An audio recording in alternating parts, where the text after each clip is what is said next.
Welcome back to the most news in the morning. Many gun stores saw sales double or even triple in the weeks before and after President Obama was elected, with many armed citizens saying they were afraid that the government would try to take their guns away. But after several horrible killing sprees across different states, Washington still isn't touching the issue. Jim Acosta joins us now live from our D.C. newsroom with more on why. Good morning, Jim.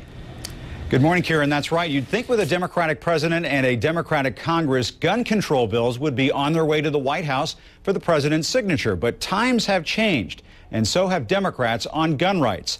As one Southern Democrat recently said, the way the votes are shaping up these days, gun control is, quote, dead on arrival on Capitol Hill. In Pittsburgh, the man accused of gunning down 3 police officers was afraid the government would take away his firearms. So says his friend. He just believed in his right to bear arms. He believed that hard economic times we're going to, put forth, gun bans and that sort of thing. But here's the reality. Despite mass shootings that have left more than 40 people dead in 5 states over the last month, Congress is in no hurry to pass new gun control laws. The whole world thinks we are gun crazy. It's time for some sanity. Take Washington, D.C. Delegate Eleanor Holmes Norton, who has a bill that would give the district its first member of Congress with full voting rights. Pro-gun lawmakers are trying to attach a measure to the voting rights bill that could scrap nearly all of the district's tough firearms laws.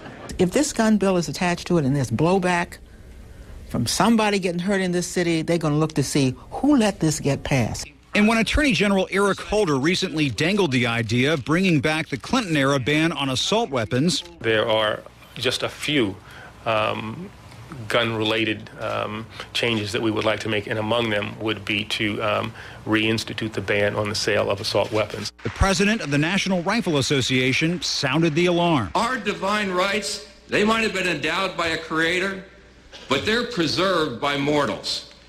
If we mortals have the means and the will to make it stick. Since then, 65 pro-gun House Democrats have fired off a letter to Holder urging him to abandon the assault weapons ban.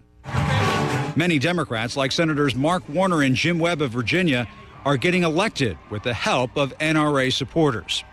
I think if you step back and look at gun control as a political issue, you have to conclude that the NRA and opponents to more gun control have won. Gun control advocates say all of the recent shootings show current laws are not stopping gun violence, and they aren't stopping firearms purchases either.